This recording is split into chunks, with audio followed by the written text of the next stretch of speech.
Hola, ¿qué tal amigos? El día de hoy vamos a estar leyendo cómo la vida imita al ajedrez de Gary Kasparov. Gary Kasparov, sí, Gary Kasparov, cómo la vida imita al ajedrez. Estamos en la página 70 y vamos a empezar 70.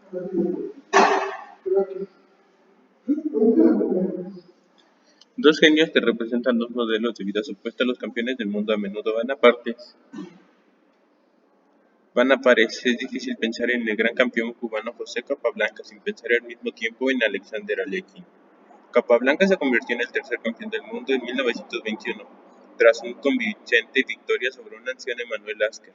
En el torneo de La Habana, Capa, que dura 10 años seguidos, perdió solo una partida, parecía invencible, y sin embargo conservó la corona tan solo 6 años hasta que Alekhine la derrotó en Buenos Aires en 1927. Aquella fuerza inamovible se vio desplazada por la energía irresistible de la heterodoxa brillantez del ruso y su férrea firmeza. Capablanca pasó la década siguiente persiguiendo en vano la revancha con Alekhine, que no tenía ninguna prisa por enfrentarse de nuevo al cubano. Entretanto, Alekhine se deshizo por 2 veces de un rival menor, Evit Bohukov, un ruso emigrado como él, antes de sufrir un accidente que le hizo perder el título durante 2 años. En 1946, cuando su etapa como el mejor jugador del mundo ya había quedado atrás, se convirtió en el único campeón del mundo de la historia que consiguió llevarse el título a la tumba. Ambos jugadores se consideraban hoy día los máximos representantes de los estilos ajedrecísticos que personificaban de un tranquilo jugador posicional. Se dice siempre que juega como Capablanca, mientras que el atacante agresivo es inevitablemente otro Alekhine. A Capablanca se le recuerda con justicia como el genio natural más grande que ha dado nunca al ajedrez. Comprendía la posición, la velocidad del rayo y de una forma casi infalible. Su juego lúcido y metódico consiguió la humilde admiración de sus iguales, así como la de las generaciones venideras, pese a que estaba claramente capacitado para optar el título mucho antes de la Primera Guerra Mundial, y las consideraciones financieras pospusieron su inevitable triunfo. Fuera del tablero, Capablanca era famoso por su encanto y su atractivo físico. Su país lo nombró agregado diplomático, un puesto honorífico que le permitió viajar libremente y disfrutar de la vida, una tarea a la que se dedicó en cuerpo y alma. Alekhine puede considerarse opuesto a Capablanca en muchos aspectos, lo cual provoca un emparejamiento histórico inevitable y muy atractivo. Sus partidas eran salvajes y a menudo de un barroquismo complejo e imbuidas de una dificultad propia, que aún ha sido igualada. Uno de los primeros libros de ajedrez que tuvieron una recopilación de las mejores partidas de Alekhine las jugaba y una y otra vez. Siempre me sorprendía, siempre encontraba algo nuevo. Su estilo de espadachín abrumaba a sus aterrorizados oponentes. Aquel era el tipo de ajedrez que yo deseaba jugar. Alekhine apenas pensaba en otra cosa que no fuera el ajedrez, incluso su gato se llamaba ajedrez. Cuando no estaba jugando estaba escribiendo y el resto del tiempo lo pasaba estudiando. Difícilmente se le describía como encantador ni tampoco le importaba demasiado su excesiva afición al alcohol. Perjudicó su salud y su carrera, y muchos atribuyen su sorprendente y breve pérdida del título frente a Max Euwe en 1935, tanto a ello como a la coincidencia preparación y al potente juego de su adversario holandés, sin infravalorar a su rival y con una dieta estricta a base de leche. Alekhine recuperó el título 2 años después. Acerca de Capablanca, he conocido a muchos jugadores de ajedrez, pero entre todos ellos solo ha habido un genio. Capablanca, Emanuel Lasker, según sus propias palabras, siempre juego con cuidado e intento evitar riesgos innecesarios.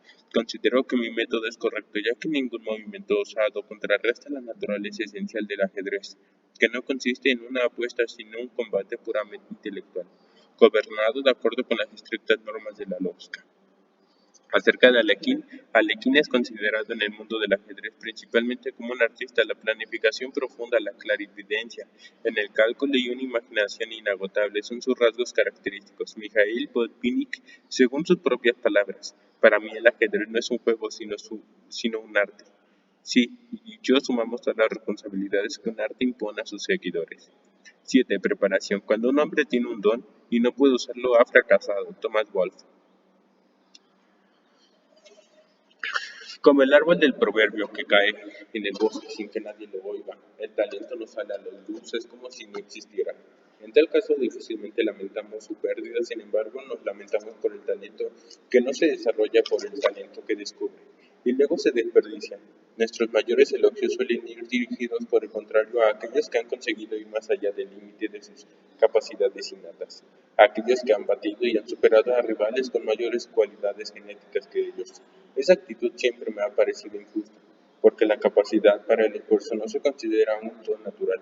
Desde mi punto de vista, no es precisamente un cumplido decirle a alguien que ha hecho más con menos, aunque pretenda hacerlo. Si un futbolista de baja estatura y no demasiado rápido se entrena más que nadie y se convierte en un jugador de calidad superior, ha superado un déficit de talentos o simplemente ha explotado su dosis de talento a otro tipo. Es cierto que los mayores logros lo consiguen quienes suman la capacidad de esfuerzo a otras habilidades naturales. Siguiendo en el terreno de los deportes, Michael Jordan, jugador de baloncesto del que hasta yo he oído hablar, era famoso por su condición atlética y por sus extraordinarias canastas, pero también era el primero en llegar a los entrenamientos y el último en marcharse. Cuando entrevistaban a los compañeros de equipo y a los preparadores de Jordan, todos hablaban de su rigurosa disciplina, no de su habilidad para saltar. Un veterano preparado de la NBA dijo sobre el talento de Jordan: sin su estética de trabajo incansable, Jordan sería simplemente un atleta dotado, más con una carrera admirable, pero no hubiera pasado a la historia.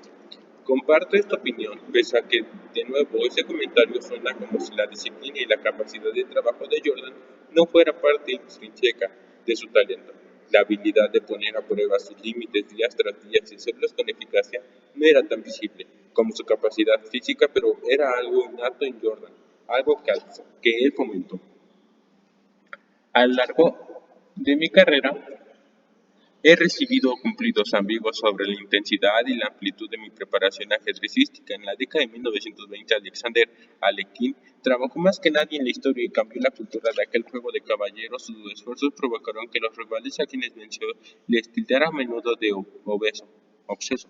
En la década de 1940, la rigorosa mente y los hábitos de Mikhail Botvinnik transformaron el juego en una profesión, con dedicación exclusiva. En la década de 1970, la extraordinaria dedicación de Bobby Fischer obligó al resto de los jugadores a dedicar más tiempo a sus estudios si no querían quedarse atrás. La oportunidad y la preparación me convirtieron en el líder de la siguiente oleada de cambios. En la década de 1980, mi ética de trabajo era producto del ambiente de mi disciplina que crearon mi madre y Botvinnik y mi maestro.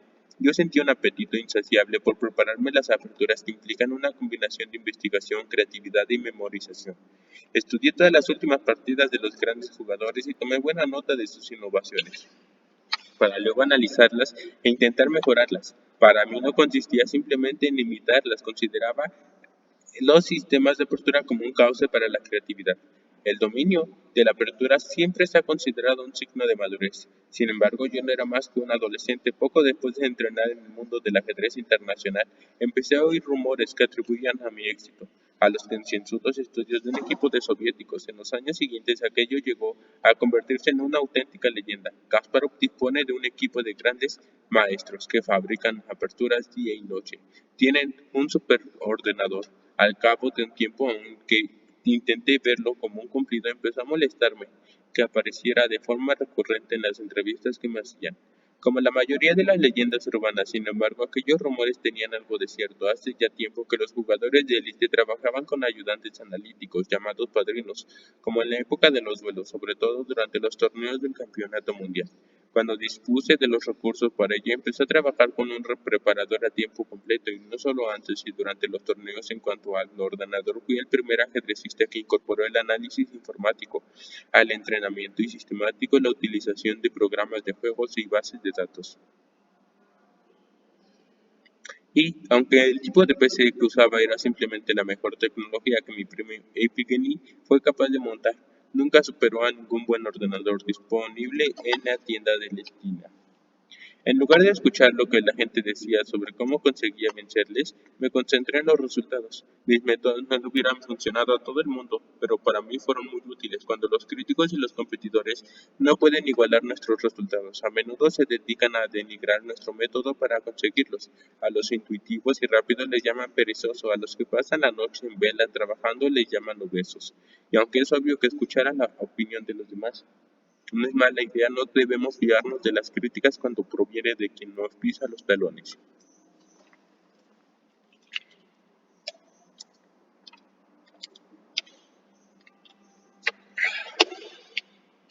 Inspiración versus transpiración. Todo el mundo a cualquier edad posee talentos que no se ha desarrollado completamente, no se libran siquiera quienes llegan a la cumbre de su profesión.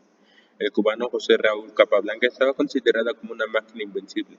Aquella reputación tenía algo de verdad, ya que durante 8 años no perdió ni una sola partida. Capablanca detestaba el estudio, aunque quizá no era tan perezoso como decía en la leyenda y sus propias declaraciones, era un vividor con los gastos cubiertos gracias a las prebendas de la diplomacia cubana, que raramente se preparaba para enfrentarse a sus rivales y a quien le gustaba presumir de no haber estudiado nunca en serio, tenía tanto talento que estaba convencido de que podía escapar de cualquier trampa que le tendieran, y normalmente tenía razón.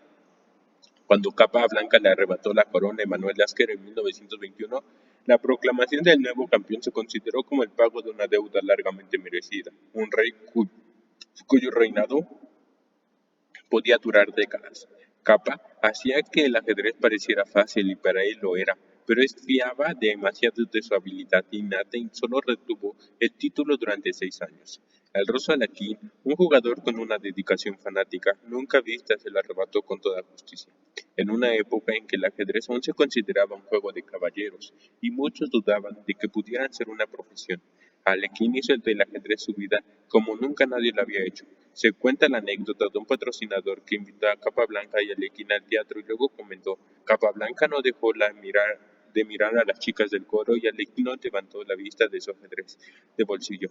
Desde luego, Alekhine ponía en el tablero la impronta apasionada del genio, que unida a su intensa dedicación superaron al talento en bruto de Capablanca. Alekhine había estudiado en detalle todas las partidas de Capablanca, pero descubrió pocos puntos débiles que pudiera aprovechar. Lo que encontró fueron algunos errores ocasionales que le revelaron que el mito de la imbatibilidad de Capablanca era falso. A Alekhine aquello le dio confianza, pero no en exceso, y no le hizo perder capacidad crítica. Cuando se enfrentaron por un título en 1927 en Buenos Aires, el propio Alekhine pensaba que Capablanca era el favorito, nunca había derrotado al poderoso cubano y tan solo unos meses antes en el torneo de Nueva York de aquel mismo año había quedado segunda basta de distancia de Capablanca, y sin embargo, pese a que Capablanca ganó con facilidad de algún modo aquella victoria, anunciaba su final. Alekhine comentó después del torneo que le dio el título: yo no creo que fuera superior a él. Quizá la principal razón de su derrota fue que sobreestimó sus propios poderes, que quedaron demostrados en una aplastante victoria en 1972 en Nueva York, e infravaloró los míos. Capablanca perdió la primera partida en Buenos Aires y, aunque recuperó al poco el liderazgo, verse enzarzado en una batalla tan encarnizada debió de sorprenderle. El torneo se convirtió en una lucha de voluntades, y ahí Alekhine, que en una ocasión había declarado: lo que yo hago no es jugar sino luchar. Esta frase me gustó.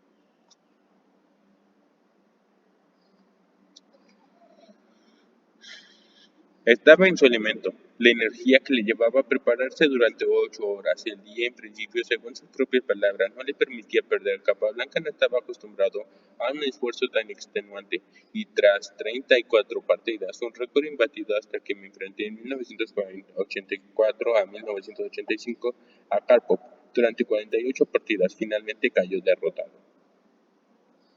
La preparación compensa de muchas formas. No todos somos capaces de la determinación de elegir. Pocas vidas y pocas tareas permiten una devoción de ese tipo.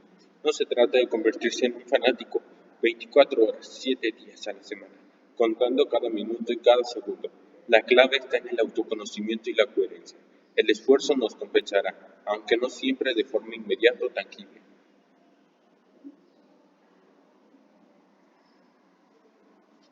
Cuando analizo mis propias partidas para publicarlas me di cuenta de algo interesante y en cierta forma humillante: la pobreza de algunas de las ideas que había preparado desde la comodidad que me daba de estar retirado. Puede revisar la enorme cantidad de análisis que realicé para preparar los torneos y las partidas del Campeonato del Mundo. Solo una pequeña parte de aquellas ideas llegaron a ver la luz, ya sea porque mis rivales las evitaron, o bien porque quedaron abandonados en favor de otras variables. Ahora me doy cuenta de que en muchos casos aquello no estuvo mal sometidos al microscopio de potentes programas informáticos de ajedrez. Resultó que en lugar de blandir la espada Excalibur del rey Arturo, en muchos casos me estaba preparando para la batalla con una navaja oxidada. Pero ¿A qué me decepcionó la calidad de algunos de mis análisis? Descubrí cierta pauta global positiva. Aunque no hubiese echado a mano de los frutos de mi trabajo, aquellos periodos de intensa preparación fueron recompensados con buenos resultados. Había cierta correlación casi mística entre el esfuerzo y los logros, sin un vínculo directo entre ellos. Quizá me estaba beneficiando del equivalente en el ajedrez, el afecto placebo, y era la batalla con armas que yo creía letales. Me dio confianza, aunque en gran parte no llegó a usarlas y probablemente no hubieran surtido efecto. Este esfuerzo desperdiciado tiene también su lado práctico, ya que en muchos proyectos ambos aspectos se superponen. La investigación que realiza un abogado para preparar un caso que nunca llega a juicio mejora en cualquier caso. Sus conocimientos y los conocimientos nunca están de más. Podremos intimidar a nuestros rivales con nuestra reputación canallesca, incluso sin llegar a desenvainar nuestra espada. Este criterio ha guiado a muchas personas que la historia recuerda como grandes genios. Nos podemos dudar de la capacidad mental que Thomas Edison, pero su auténtica genialidad era una incansable capacidad de experimentación. La bombilla eléctrica fue el resultado de su persistencia y no un simple destello de imaginación. Probó miles de sustancias buscando un filamento que no ardiera. Incluso trabajó con exóticas fibras vegetales procedentes de todo el mundo. Edison resumió exactamente sus ideas sobre la invención de cuando dijo: la mayoría de las personas pierden las oportunidades porque éstas suelen presentarse en ropa de trabajo y parecen trabajo. Aquella frase evocaba las palabras de otro gran pensador, Thomas Jefferson, que escribió: yo creo mucho en la suerte y pienso que cuanto más trabajo, más suerte tengo. Lo peor es que normalmente somos muy conscientes de nuestras deficiencias en ese terreno. Nos criticamos con gran dureza, como nos pasamos una hora en la oficina navegando en la red, o si dejamos la bolsa del gimnasio detrás de la puerta mientras vemos la televisión. Autoflagelación nos beneficia tanto como esos propósitos de año nuevo que difícilmente sobreviven al invierno. Convertir el juego en una ciencia. Si Alekhine aporta un nuevo grado de dedicación e incluso obsesión al juego del ajedrez, el nombre que se le sucedió en el trono profesionalismo y codificó dicha dedicación, el primero de los 7 campeones soviéticos, Mikhail Botvinnik, consiguió desmitificar el juego con sus enseñanzas y escritos. Yo era un pupilo favorito de la Academia de Ajedrez y le debo muchísimo por incorporar la concentración y la disciplina a mis aptitudes naturales. Él me enseñó a evitar la complejidad por sí misma, diciendo: nunca serás un Alekhine si las variables te controlan y no al revés. Las contribuciones más duraderas de Botvinnik a la cultura ajedrecística se dieron en el terreno de la preparación. Ingeniero por devoción, organizó sus entrenamientos sobre la base de una estricta rutina que cubría no solamente la investigación específicamente ajedrecística, sino también la preparación física y psicológica. Hoy día sus métodos están tan extendidos que es difícil imaginar que hubo un tiempo en el que todos los jugadores los seguían, pero en su época Botvinnik fue un auténtico innovador. Su sistema incluía el análisis de la fase de apertura de la partida, el estudio del estilo de los rivales y un riguroso análisis de sus propias partidas, que luego publicaba, de modo que otros pudieran criticarlas. Para poner únicamente un ejemplo de los extremos a los que llegaba cuando preparaba un torneo, Botvinnik ponía música de fondo para que le distrajera. Incluso pidió a uno de sus preparadores que le echara humo a la cara durante una sesión de entrenamiento. Botvinnik inventó el régimen ideal para los torneos. Estableció un estricto horario de comidas, descanso y caminatas rápidas, un sistema que yo adopté durante toda mi carrera. Botvinnik se impacientaba con quienes se quejaban por falta de tiempo, y mejor olvidarse de decirle al gran maestro que aquel día estaba cansado. Dormir y descansar estaban perfectamente estipulados en el estricto horario de entrenamientos, y sencillamente era inexcusable no haber descansado bastante. Yo tuve la suerte de estar bien preparado para alguien como Botvinnik gracias a mi madre Clara. Mi madre heredó un estricto sentido de la importancia del orden y la rutina de su propia familia. Para mí las cosas sencillamente funcionaban así, y siempre me sentí cómodo con este régimen: dormir, comer, ir a la escuela, estudiar y divertirse. Todo formaba parte de un horario. Era más fácil durante mi adolescencia. Hace 30 años había pocas distracciones disponibles, pocas actividades aceptables para un niño, especialmente en la Unión Soviética. Hoy las las distracciones potenciales son prácticamente infinitas, y el mundo de la informática proporciona entretenimiento instantáneo a todos los teléfonos móviles, los videojuegos y artilugios de toda clase. Nos permiten desperdiciar el tiempo de infinitas maneras que no conducen a nada en absoluto. Desde luego a nada importante ni estratégico para nuestro desarrollo. Con tantas actividades, nuestros padres apenas tienen oportunidad de enseñarnos y mucho menos explicarnos unas normas y un sistema. También los padres tienen una vida más acelerada y les resulta difícil servirnos de ejemplo. Yo veía el modo en que mi madre programaba su vida y mis actividades y no tenía ninguna duda de que era lo mejor. Como crecí y entré en el mundo del ajedrez profesional cuando no era más que un adolescente, seguí rodeado de esforzados preparadores y tutores. La palabra de Botvinnik y su ejemplo consolidaron lo que ya sabía. Él me enseñó los pormenores, además de un código ético. En la actualidad, pese a que estoy retirado del ajedrez profesional, sigo con mi rutina, adaptando mis nuevas actividades en un programa, de manera que pueda mantener las pautas que me han dado tan buenos resultados. He conservado las pautas fundamentales y con ellas mi nivel de bienestar y productividad. Lo que antes eran entrenamientos para jugar al ajedrez, hoy es preparación política. Antes analizaba a mis oponentes, hoy analizando viejas partidas para mis libros y artículos. Mi siesta de las tardes sigue siendo sagrada. Convertir nuestra eficacia en un objetivo. Alekhine y Botvinnik, más adelante Fisher, demostraron un gran don para mantener su nivel de eficacia en el trabajo. Fueron capaces de invertir más y más energía y luego obtener resultados positivos. Todos podemos trabajar más horas, estudiar más, ver menos televisión, pero la capacidad de mantener la eficacia en los momentos de tensión es distinta para cada persona. Cada uno tiene un nivel de eficacia propio, en la proporción trabajo-resultado. Un Capablanca puede ser muy creativo durante una hora, pero quemarse al cabo de dos. Una Alekhine puede necesitar 4 horas para conseguir los mismos resultados, pero ser capaz de trabajar 8 horas sin reducir la productividad.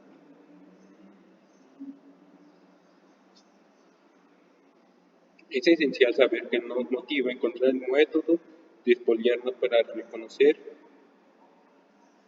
recorrer 1 kilómetro más. En mi caso es atenerme a un régimen. Cuando menos excepciones introduzca en mi programa, más motivado me siento.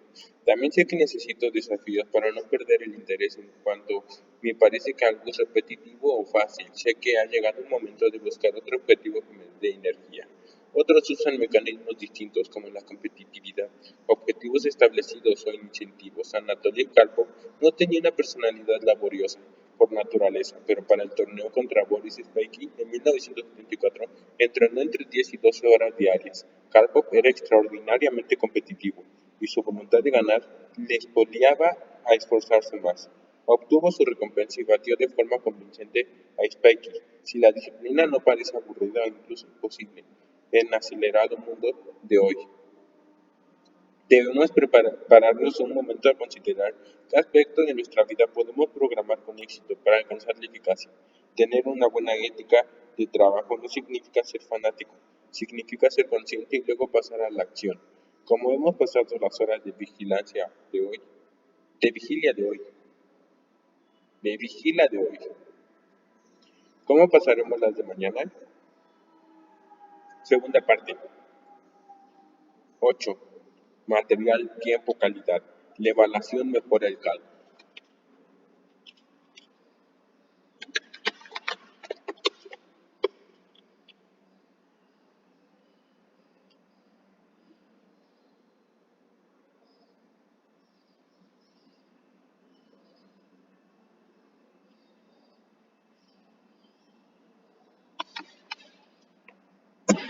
La evaluación mejora el cálculo. Este no es un libro de cocina. Para triunfar todos necesitamos crear nuestra propia combinación con los ingredientes que disponemos. Existen directrices de funcionamiento, pero cada uno tiene que descubrir lo que funciona personalmente basándose en la práctica y la observación. Tal cosa no sucederá rápidamente si es que llega a suceder ni de forma espontánea. Debemos tomar parte activa en nuestra educación. Sabemos que para los adultos es mucho más difícil aprender una segunda lengua, Aunque vivamos inmersos en ella diariamente, nunca recuperamos aquel modo carente de esfuerzo con el que aprendimos nuestra lengua materna cuando éramos niños. Para los adultos un idioma nuevo es casi un reto físico, pero el que hay que luchar verbo a verbo. Los niños lo aprenden de forma inconsciente, pero los adultos hemos de aprenderlo conscientemente y a menudo tímidamente. La mayoría desconocemos los mecanismos de nuestra lengua nativa, pero ello nos impide hablarle con fluidez. Y cada año se venden millones de libros destinados a mejorar el nivel de escritura de millones de hablantes que son conscientes del valor de una comunicación más precisa. Mejorar nuestro proceso de toma de decisiones es como estudiar nuestra lengua materna. Requiere que reflexionemos de manera consciente sobre algo que hacemos inconscientemente para mejorar algo que llevamos haciendo toda la vida. Todos los días desde que empezamos a gatear, tomamos incontables decisiones. Hemos desarrollado sistemas y tendencias que empleamos instantáneamente, constantemente y casi siempre sin ser en absoluto conscientes de ello. Nos vamos a desaprovechar la existencia de toda una vida. No es una intención, necesitamos que empezar siendo conscientes del proceso y luego dedicarnos a mejorarlo paso a paso. ¿Qué tipo de malos hábitos hemos adquirido en nuestra toma de decisiones? ¿Qué aspectos ignoramos y en cuál invertimos demasiado tiempo? Cuando tomamos una decisión errónea, suele ser por falta de información, por un mal análisis, por errores de cálculo o por una suma de todo lo anterior. El material, un elemento fundamental. Aunque a pocos de nosotros llegaremos a dirigir una corporación multinacional o unas elecciones nacionales, nuestra decisión de día a día también se beneficiará si mejoramos el proceso que podamos hacer para mejorar la calidad de nuestras propias decisiones. La habilidad para valorar correctamente una situación debe ir más allá de qué haré luego. Para ser más conscientes de todos los elementos y de todos los factores en juego, hemos de habituarnos en pensar en forma estratégica o posicional. Como decimos en el ajedrez, cuando intente por primera vez pensar seriamente en qué pasa exactamente por mi mente mientras observo una posición en el ajedrez, tuve una experiencia curiosa. Tras pasarme la vida viviendo intensamente cada partida, solo se me ocurre compararlo con intentar comprender qué pasa por el cerebro del lector mientras lee este libro. Para mí el ajedrez es un lenguaje y si bien no es mi lengua materna, sí lo que aprendí gracias a un método de inmersión desde mi más tierna infancia. Es como si alguien cuya lengua nativa es el inglés intentara explicar la diferencia entre tap y witch. Dicha familiaridad hace que resulte difícil, en cierto sentido, analizar objetivamente mi postura con relación al juego. En la actualidad, el hecho de estar retirado del campo de batalla y de los torneos me permite repasar mis partidas y mis actuaciones con mayor profundidad. Evaluar una posición es más que pensar en el mejor movimiento. El movimiento solo es el primer resultado. Es el producto de una ecuación que primero debe desarrollarse y comprenderse. Ello nos permitirá definir los factores relevantes, medirlos y los más importantes, determinar el equilibrio óptimo entre sí. Antes de empezar a buscar las claves de una posición, debemos realizar una serie de investigaciones básicas. El material es la base fundamental sobre las que se asientan evaluación activos, existencias, metálico, mercancías, piezas y peones. Todo es material. Miramos el tablero y lo primero que hacemos es contar las piezas. ¿Cuántos peones, cuántos caballos, cuántas torres? Tenemos más o menos material con nuestro adversario. Cada pieza tiene un valor estándar que nos permite calcular rápidamente quién va adelante en la carrera. Nuestro estándar de medición, nuestra moneda de cambio es el peón. Cada jugador dispone al empezar de 8 soldados rasos, los miembros más limitados y menos valiosos de nuestro ejército. Incluso la palabra peón tiene una connotación de algo débil e imprescindible. En otras lenguas a los peones se les suele llamar braceros o jornaleros. Incluso decimos peones y piezas, y distinguiéndolos de los alfiles, los caballos o las torres.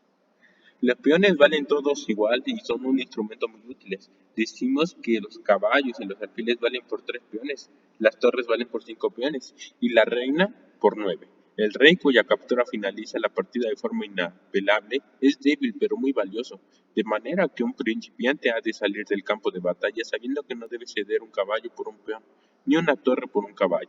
Cuando aprendemos a jugar al principio, todos somos terriblemente materialistas. Capturamos todas las piezas, que podemos tener demasiado en cuenta. Otras cuestiones. Una partida entre dos principiantes puede parecerse más al juego de un comecocos, que se traga todas las piezas que el ajedrez. Es una forma muy normal y saludable de empezar.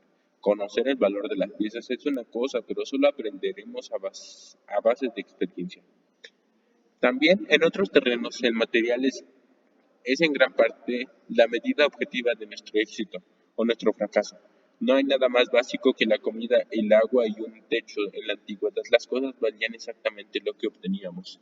Por ellas, cuando la sociedad evolucionó, intentó las divisas oro, moneda, papel y el valor representativo reemplazó ese sumo a la percepción de la utilidad del material.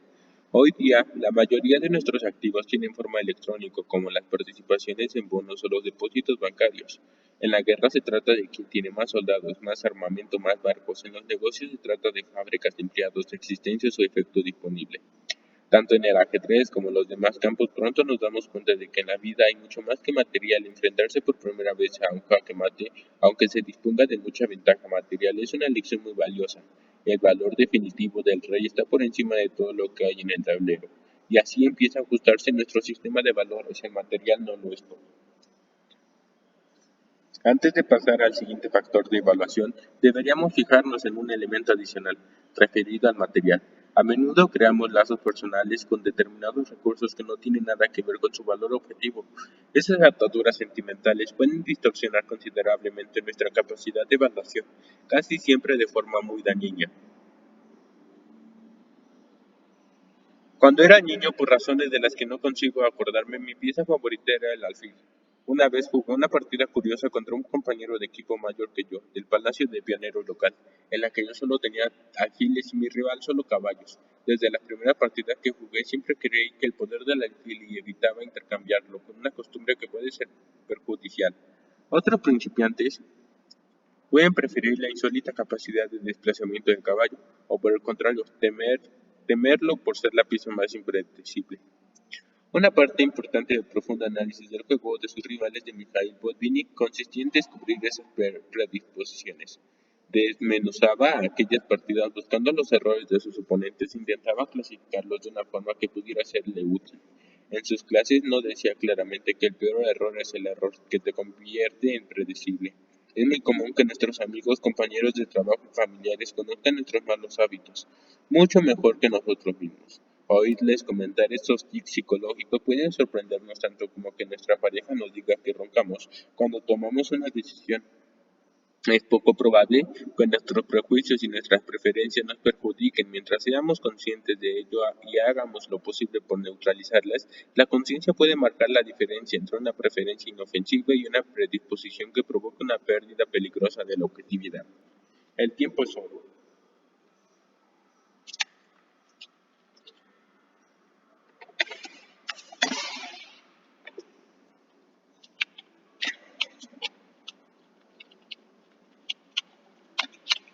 Cualquier que haya cobrado un salario por horas conoce el valor del tiempo en el sentido más directo.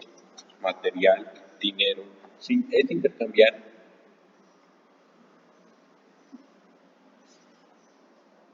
Se intercambian por un trabajo medido en horas y minutos. La cantidad depende del rendimiento producido en este intervalo de tiempo. Según el criterio del patrón, es un controlador de tiempo, fácilmente comprensible y cuyos parámetros son universales y sin embargo es bastante distinto de lo que llamamos un medidor del tiempo. Este es aquel que computa la cantidad de pesos necesarios para alcanzar un objetivo. Los jugadores de ajedrez están acostumbrados a pensar en ambos tipos de tiempo durante una partida. Se pone en marcha el reloj y disponemos de un intervalo de tiempo limitado. Para realizar todos los movimientos, puede que estén familiarizados con los relojes dobles que se usan en el ajedrez y en otros juegos, con control del tiempo. Después de cada movimiento, un jugador presiona un botón que detiene su reloj y pone en marcha el reloj de su oponente. Luego está el juego en sí, que el tiempo se mide en función de los movimientos del jugador y su rival, primero uno y después el otro, alternativamente.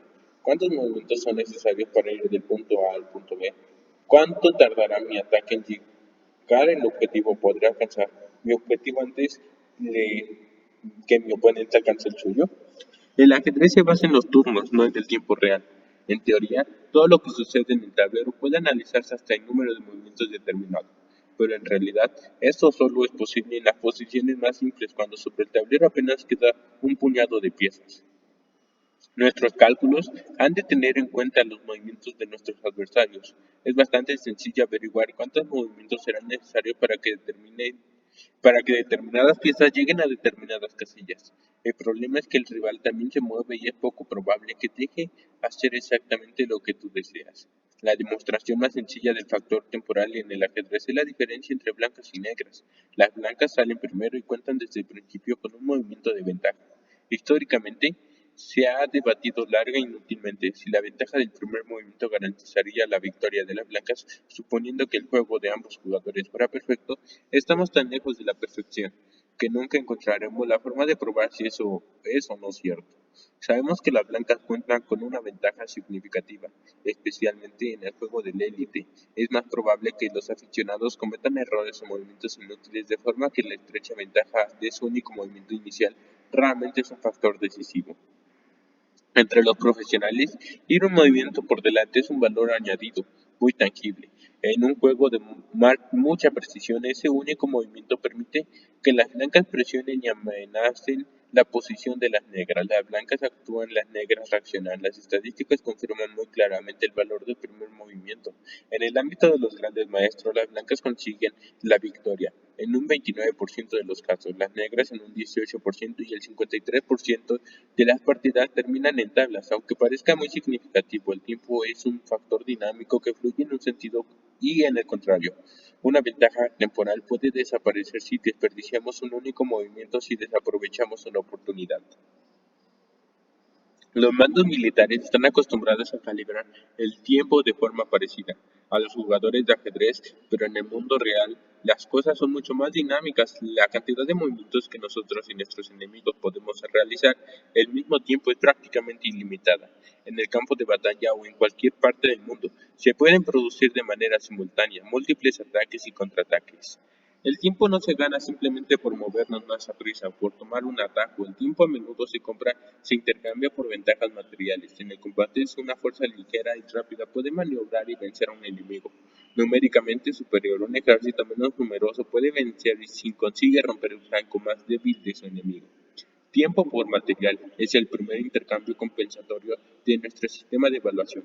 Si ambos jugadores están satisfechos, pueden tener razón ambos. Me enfrenté tan pronto a jugadores de élite que no tuve ni tiempo de modificar a los héroes. Aún así, nada es comparable a la primera vez que vi a Mikhail Tal en persona. Yo tenía 10 años y ahí estaba él, en carne y hueso. Aunque obtuvo el título mundial 2 años antes de que yo naciera, sus emocionantes partidas eran las preferidas de todas las escuelas. Cuando me senté frente a él en una partida de grandes maestros contra pioneros celebrada en Moscú como parte de un torneo simultáneo contra mi equipo de Bakú, tuve que sobreponerme rápidamente a la emoción de estar ante una leyenda viva. Cada gran maestro preparaba a un grupo de 7 estudiantes y jugaba contra los estudiantes del otro equipo, todos a la vez, y el equipo que consiguiera la mejor puntuación sumando a la del preparador y los estudiantes era el ganador. Me enfrenté a muchos grandes jugadores en esos torneos, incluido mi futuro rival por el campeonato del mundo, Anatoly Karpov. Por desgracia, aquel día tal no necesitó de su famosa brillantez para derrotarme, pero me inspiró de tal modo que más adelante, cuando ya me había labrado mi propia fama, seguí su ejemplo y participé como preparador en exhibiciones parecidas. Tal dominaba el juego temporal cuando desplegaba al máximo sus dotes al ataque. Parecía que sus piezas volaran, más aprisa que las de sus rivales. ¿Cómo lo hacía? El joven Tal le importaba mucho menos el material que a la mayoría de los jugadores y cedía tranquilamente cierta cantidad de peones y piezas, a cambio de más tiempo, para preparar el ataque contra el rey enemigo con el resto de sus fuerzas obligadas constantemente a sus rivales, al jugar a la defensiva arrastrándoles el error y el desastre. Parece sencillo, pero muy pocos han conseguido igualar las apoteósicas victorias de Tal. Tenía un don único para saber hasta dónde podía llegar cuando un material podía sacrificar. Cuando atacamos es más importante tener un movimiento de ventaja que el material.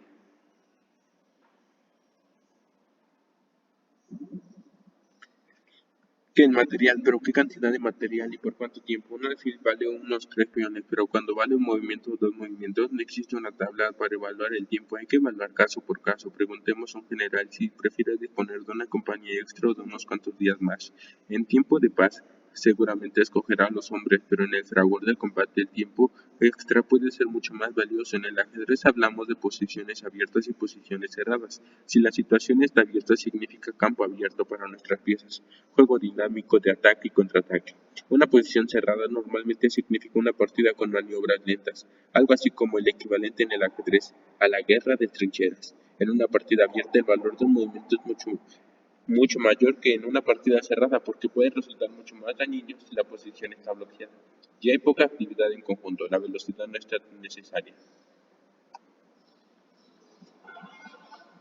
Pensé que una empresa que trabaja en una nueva línea de productos se sabe que hay competidor trabajando en un proyecto similar, que ha llegado a un nivel de desarrollo parecido.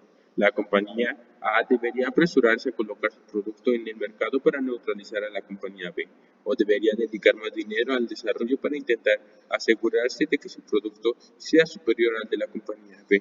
Por supuesto, las hipotéticas A y B pueden acabar fracasando, porque el resultado depende de factores del mundo real.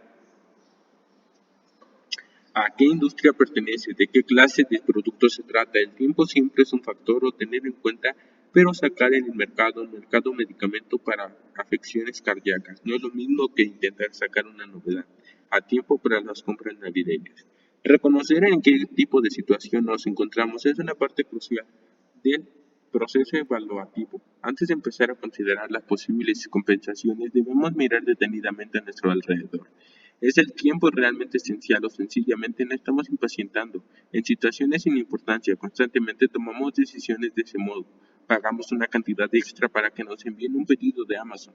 Con la tarifa normal, podemos conseguirlo en 4 días o al día siguiente si pagamos un recargo. Si nos preocupa el tiempo o bien el dinero, la decisión es fácil. En la mayoría de los casos ambas cosas tienen su importancia y se trata precisamente de conseguir el equilibrio.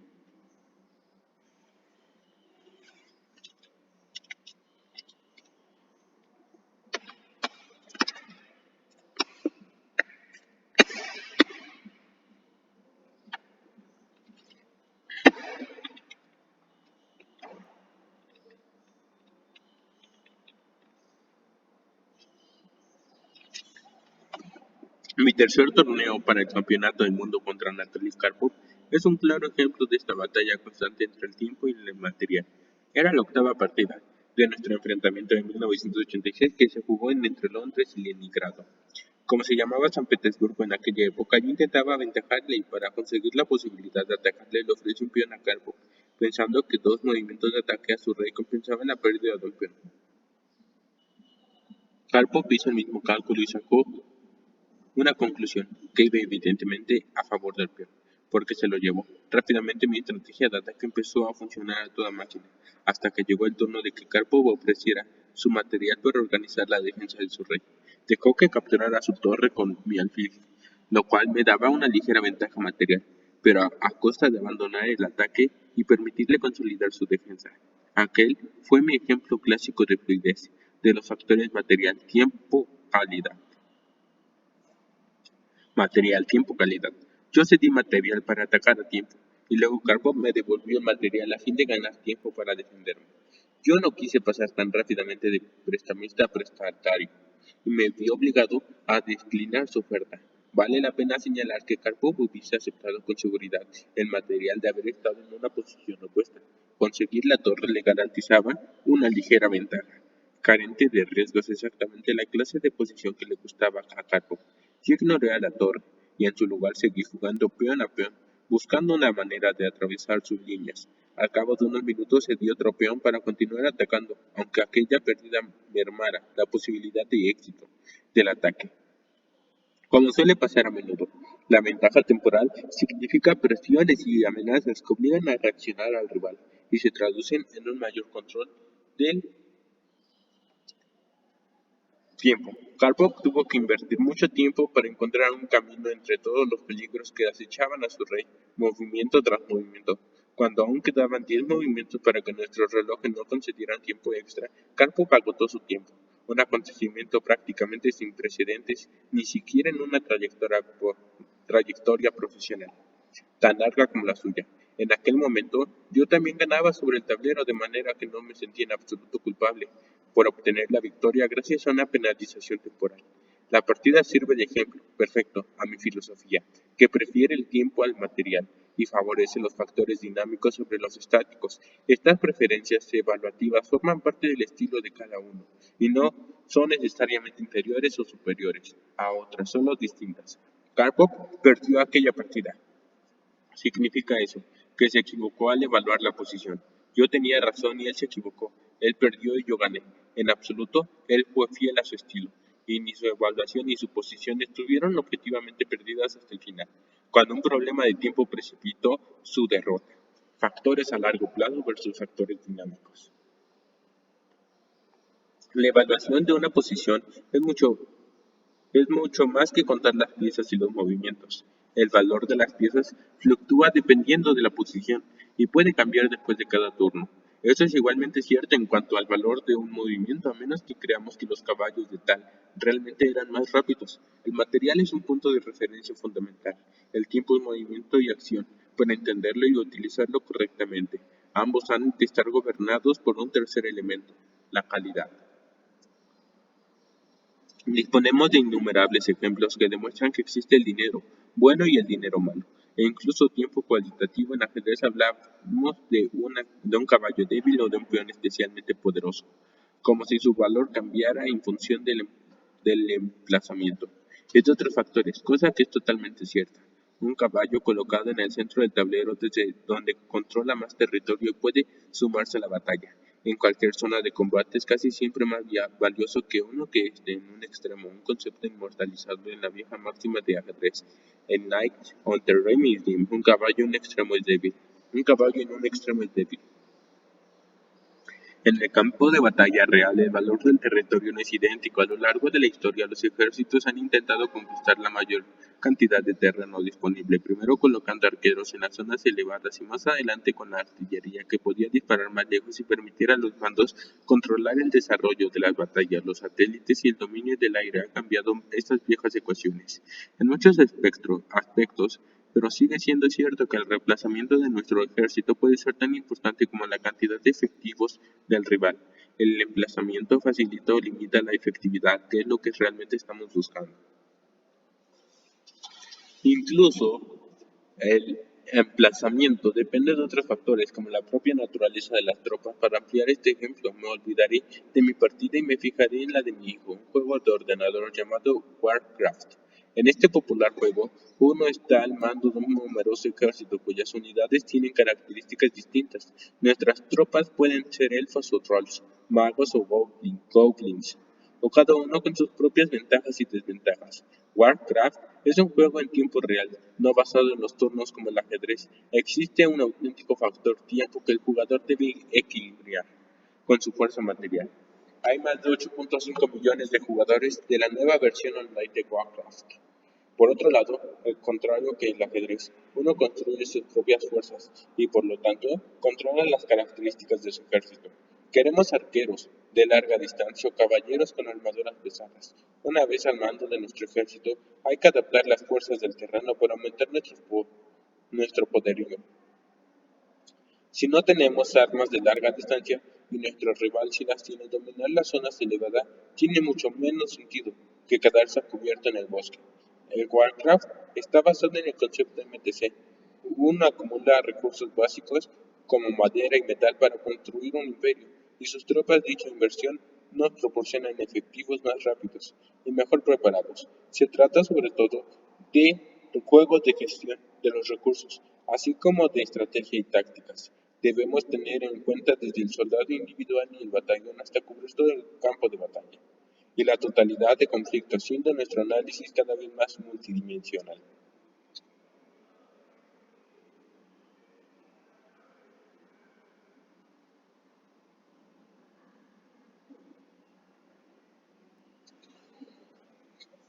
Hacer que los elementos pasen a la acción. Solo en casos extremos el material puede quedar completamente inerte y sin valor. Un caballo que está atrapado en un extremo puede escaparse en un momento dado y tener un papel clave en la lucha. Una de las dificultades que tienen los programadores para mejorar los programas de ajedrez por ordenador es el concepto nunca, y cómo influye en el valor del material. Incluso un jugador humano novato puede ver que una pieza lleva atrapada mucho tiempo y por lo tanto está inutilizada. pero para el ordenador aquella pieza sigue teniendo el mismo valor numérico en sus cálculos que antes de quedar atrapada. Quizá pierda algunos puntos por su falta de movilidad, pero no existe la forma de enseñarle a un ordenador que un alfil en la casilla X vale 3 peones, pero en la casilla Y solo vale uno. Así vemos que hay distintas clases de material. A lo largo y dinámico, en cierto sentido, las carteras de inversión funcionan de la misma forma. Dependiendo del propio estilo personal y de las necesidades de nuestra cartera, puede contar con múltiples recursos dinámicos, líquidos que necesita cálculos y atención constante, o puede estar pensando para la jubilación o varias décadas vista. Mi juego en la partida contra Karpov, anteriormente citada, demostró mi preferencia por el dinamismo y el suyo por el largo plazo. Yo sacrifiqué peones para que el resto de mi material fuera más valioso a corto plazo. Si mi ataque hubiera fracasado, su inversión en material con ventajas a largo plazo le hubiera dado la victoria. Aquel fue un típico ejemplo de las numerosas partidas que jugué contra Karpov y de nuestra distinta concepción del tiempo, y el material en nuestro primer torneo por el campeonato del mundo. Mis habilidades aún no estaban desarrolladas al máximo y Karpov dominó el material y repelió mis ataques. Sus evaluaciones fueron superiores. Tan solo un año y medio después, en el torneo de Londres, la historia cambió. Había aprendido a no ceder material de forma tan radical y así se reflejó en el resultado opuesto al anterior. El material es valioso en función del uso que puedas darle. La disponibilidad de tiempo solo es importante si nos ayuda a mejorar la eficacia de nuestro material. Disponer de una hora extra al día sería un regalo para casi todos, excepto para el que está encerrado en una celda. Debemos usar el tiempo para mejorar nuestro material, no simplemente para tener más. Tanto el material por sí mismo como el tiempo desperdiciado son igualmente inútiles para alcanzar nuestro objetivo. En una partida de ajedrez, el material útil y el tiempo bien invertido conduce a la victoria. En el mundo empresarial significan mayores ingresos. En la guerra y en la política conducen a la victoria. En la vida cotidiana esa victoria podría traducirse, quizá de forma simplista, quizá ligeramente romántica en la felicidad. Al fin y al cabo, el dinero no puede comprarla. Debemos cultivarla organizando bien el tiempo, usando la forma sensata del tiempo conseguiremos eficacia y nuestro verdadero objetivo, la calidad. ¿Qué convierte en malo a un alfil malo? La expresión tener un buen alfil o un mal alfil es un dicho muy común que nos permite profundizar en las diferencias cualitativas de los elementos materiales. La pieza favorita de mi infancia, el alfil, que los rusos llaman elefante y los franceses loco, debe dichos calificativos a la forma en la que están limitados sus movimientos. El alfil puede ir a todas las casillas que quiera, moviéndose en diagonal, pero siempre a las de un solo color del tablero. Ello le da mucha amplitud de movimiento, aunque predecible. Si muchas casillas de color del alfil están ocupadas por peones del mismo color, su movilidad queda muy limitada. En ese caso, hablamos de un alfil malo, aunque su naturaleza intrínseca no ha variado desde el principio de la partida. Es la calidad la que ha disminuido debido a las circunstancias del momento. Desde un punto de vista práctico, el de la utilidad es inferior y así debe considerársele. En la práctica, dicha situación se refleja en la dirección que toma la partida. Si tengo una mala alfil, estaré encantado de cambiarlo por otra pieza. Por ejemplo, puedo que tenga valores nominales igual, pero si las condiciones del tablero disminuyen el valor de mi pieza, ese será el valor con el que tendré que trabajar. Los directivos y los generales en sus respectivos territorios también deben estar atentos a las piezas malas. Cuando Jack Welch se hizo cargo del coloso General Electric en 1981, una de las primeras cosas que hizo fue una lista de todas las divisiones de la compañía que no cumplían con las expectativas. A los directores de dichas sucursales se les dijo que debían mejorar o de lo contrario cerrar. Debía centrarse en lo mejor le funcionaba y prescindir de las áreas que no iban bien en lugar de mantenerlas simplemente por su valor material. Cualquier profesional del ajedrez reconocerá en la estrategia de Welch el principio de mejorar tu peor pieza. Welch aplicó la máxima de Sieg-Bartarach. Una pieza mal colocada hace que toda la posición sea mala. Si tenemos un mal alfil, debemos buscar el modo de activarlo o de convertirlo en bueno. Si no podemos rehabilitarlo, debemos intentar intercambiarlo, eliminarlo. Lo mismo sirve para cualquier material inservible. Démosle a esa pieza mala que perjudica nuestros recursos una utilidad o bien prescindamos de ella, y nuestra posición mejorará de manera global. Si volvemos a la cartera de inversiones, veremos por qué no siempre son aplicadas las mismas estrategias. Cualquier buen asesor de inversiones nos dirá que mantengamos una cartera equilibrada, con una combinación de inversiones arriesgadas y estables, dependiendo de nuestra edad, necesidades e ingresos. Si vendemos constantemente los valores que no están funcionando, bien en ese momento acabaremos inevitablemente fuera del juego.